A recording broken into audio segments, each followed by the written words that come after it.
এরপর প্রশ্ন হলো, ছোটবেলায় কারো গাছের ফল চুরি করে খেয়ে ফেলেছি, এখন কি করব? এই রোগের রোগী মনে বেশিরভাগ মানুষ।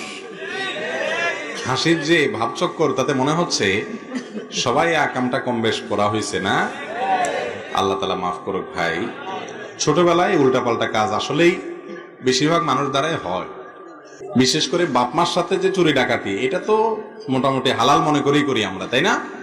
বাজার করতে 50 টাকা দিছে, 40 টাকা বাজার করে 10 টাকা পকেটে রেখে চুপচাপ মারে দিছি, তাই না? আচ্ছা ভাই, ছোটবেলায় যদি কারোর গাছের ফল খেয়েছেন, আপনি বিশেষ করে ছোটবেলায় বলতে একেবারে ছোট জরুরি না, 17-18 বছর বয়সে, অনেক সময় কিশোর বয়সে, তারুণ্যের শুরুর দিকে এসে এরকম উল্টাপাল্টা আমরা করি।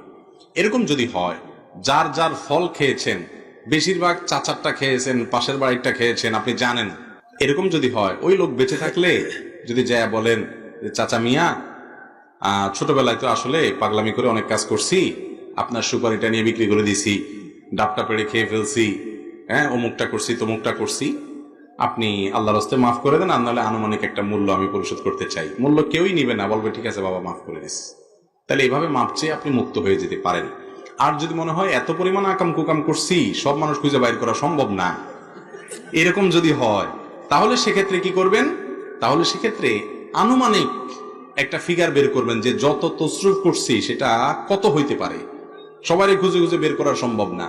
আনুমানিক সব মিলে 10,000 টাকার হবে, 20,000 টাকার হবে, বা 200 টাকার হবে, বা 500 টাকার হবে। এক একজনের এক একটা ফিগার হয়তো অনুমান করে আমরা বের করতে পারবো। এই আনুমানিক ফিগারটা বের করার পর ওইটা কোনো গরিব মানুষকে দান করে দিবেন, এই উদ্দেশ্যে যে আল্লাহ, যত মানুষের গাছের ফল টল খাইছি চুরিদারি করে, খুঁজে খুঁজে তো বের করতে পারবো না, আনুমানিক 2,000 টাকা 3,000 টাকা হবে, এটা আমি দান করলাম কোন গরিবকে, তুমি এর সওয়াবটা ওই মালিকদেরকে দিয়ে দিও। তাদের নিয়তে আপনি কি করলেন? দান করে দিলেন। এভাবে ইনশাআল্লাহ আমরা এই দায় থেকে মুক্ত হওয়ার চেষ্টা করতে পারি। আল্লাহ তাআলা আমাদেরকে সব ধরনের দায় দানা থেকে মুক্ত হয়ে দুনিয়া থেকে যাওয়ার তৌফিক দান করুন। আজ যুব সমাজ নেশায় জুয়ায় আসক্ত, এর থেকে মুক্তির উপায় কি নিয়ে কিছু বলুন। ভাইরা আমার, আল্লাহ রাব্বুল আলামিন মানুষকে এমনভাবে সৃষ্টি করছেন, কোনো না কোনো কিছু তার ভেতর সে ধারণ করবেই। ভালো কিছু না দিলে সেটা খারাপ কিছুকে ধারণ করতে বাধ্য। ডক্টর খন্দকার আব্দুল্লাহ জাহাঙ্গীর রহমানুল্লাহ একটা চমৎকার উপমা দিয়েছেন। তিনি বলেছেন যে মোবাইল ফোন দুই প্রকার, একটা হলো বাটনওয়ালা মোবাইল, ওই যে কম দামের গুলা, আর একটা হলো স্মার্টফোন। স্মার্টফোনের মধ্যে বিভিন্ন প্রোগ্রাম দেওয়া থাকে না, অ্যাপ স্টোর প্লে স্টোর থেকে নামায়া সেটা ব্যবহার করতে হয়। যেমন ক্যালকুলেটর আপনি পছন্দ অনুযায়ী নামায় নিতে পারেন, ঠিক না? আর কম দামের যে বাটনওয়ালা মোবাইল বলা হয়, সেই মোবাইলগুলোতে কি হয়? সে মোবাইলগুলোতে যা দেওয়ার তা দেওয়া আছে, কোনো অ্যাপ স্টোর প্লে স্টোর থেকে নামানোর কিছু নাই। আল্লাহ তাআলা যত পশু পাখি সৃষ্টি করেছেন, এগুলো সবগুলো হলো বাটনওয়ালা মোবাইলের মতো। আর মানুষকে আল্লাহ তাআলা সৃষ্টি করেছেন স্মার্টফোনের মতো করে। কিভাবে সেটা বুঝাই? অন্য প্রাণীকে যা দেওয়ার প্রোগ্রাম সব ইনস্টল করে আল্লাহ তাআলা দুনিয়াতে পাঠান, নতুন কোনো কিছু ইনস্টল সেখানে হবে না। আর মানুষকে আল্লাহ তাআলা ব্ল্যাঙ্ক রেখে দিয়েছেন, মূল জিনিস সব ঠিক আছে, ফিতরাত ঠিক আছে, এরপর তার মধ্যে আল্লাহ তাআলা প্লে স্টোর অ্যাপ স্টোরের মাধ্যমে ভালো কিছু চাইলে ভালো, খারাপ কিছু চাইলে খারাপ কিছু নামানোর সুযোগ রাখছেন। যেমন স্মার্টফোনে, দামি মোবাইলগুলোতে আপনি চাইলে একটা খারাপ জিনিসও নামাইতে পারেন, চাইলে একটা ভালো জিনিসও, চাইলে কোরআনের অ্যাপও নামাইতে পারেন, চাইলে ফিল্মের অ্যাপও নামাইতে পারেন। অপশন আছে না? নাই? মানুষকে আল্লাহ তাআলা এইভাবে তৈরি করেছেন। তো এই জন্য একটা হাঁস, একটা মুরগি দেখবেন জন্মের পরে হাঁটা শুরু করে, মানুষ হাঁটতে পারে, মানুষকে শিখাই দিতে হয় মা বাপ, ঠিক না? একটা পশু পাখি জন্মের পর থেকে যা পারে সারা জীবন তাই পারে, এই জন্য তার কোনো বিশ্ববিদ্যালয়ে ভর্তি হওয়ার অপশন নেই। কারণ হলো যা দেওয়ার সবকিছু আল্লাহ তাআলা বিল্ট ইন করে দিয়েছেন, তার মধ্যে নতুন কিছু ঢুকবে না। সারা জীবন হাঁস ডিম পাড়বে আর সাঁতার কাটবে, মুরগি সারা জীবন ডিম পাড়বে আর সোঁসো করে ঘুরবে আর খাবে, এটাই তার কাজ। এভাবে সব প্রাণীকে সৃষ্টি করেছেন। কিন্তু মানুষ আল্লাহ তাআলা এমন ভাবে সৃষ্টি করেছেন, তার এই বিবেক, তার এই বুদ্ধি, এটা দিয়ে ব্যবহার করে সে আকাশে উঠতে পারে, পাতালেও নামতে পারে।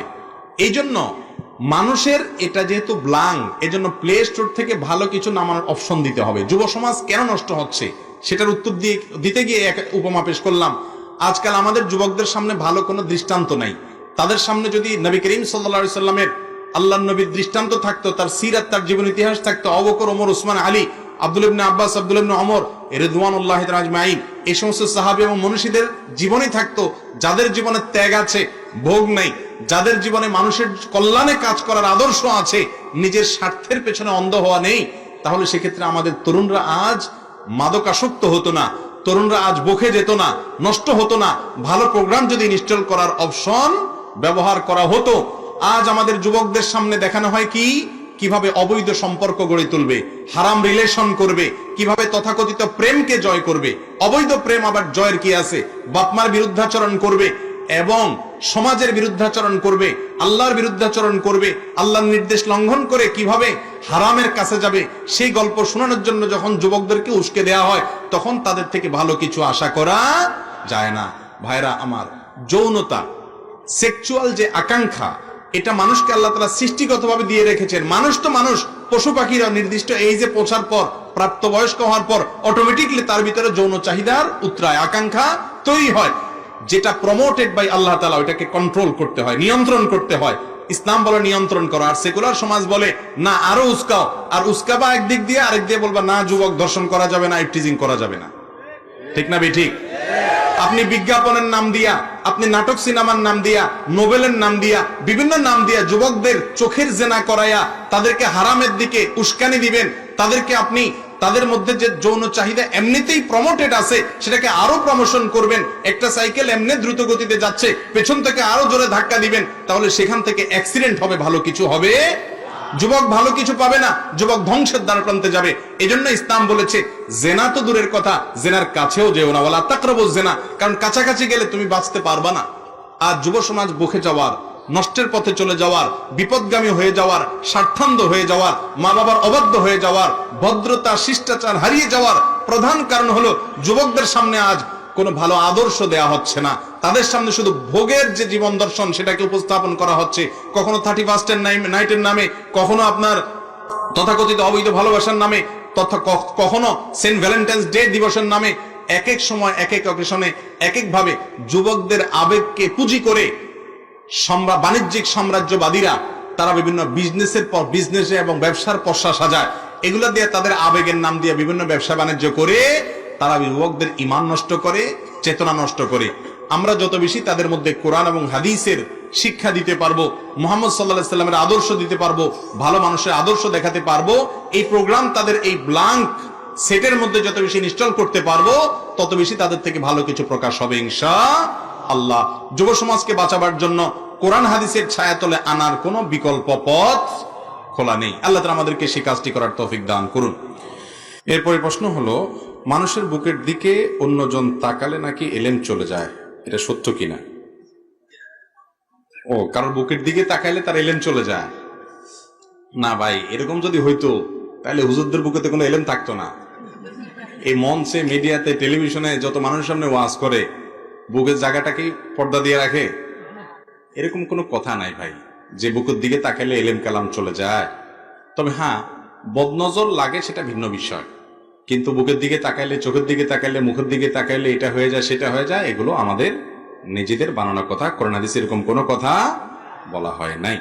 হ্যাঁ, এটা ঠিক, মানুষের সামনে বক্ষ উন্মুক্ত করে রাখা এটা কোনো ভালো জিনিস না, বুক উন্মুক্ত করে রাখা এটা কোনো ভালো জিনিস না, এটা কোনো ভদ্র মানুষের পোশাক নয়। যদিও একজন পুরুষ অন্য পুরুষের বুকের দিকে তাকালে বা উন্মুক্ত বুক থাকলে সেটা সতর যেহেতু না, সতরের আওতা যেহেতু না, অতএব সেটার দিকে তাকালে কোনো গুনাহ হবে না।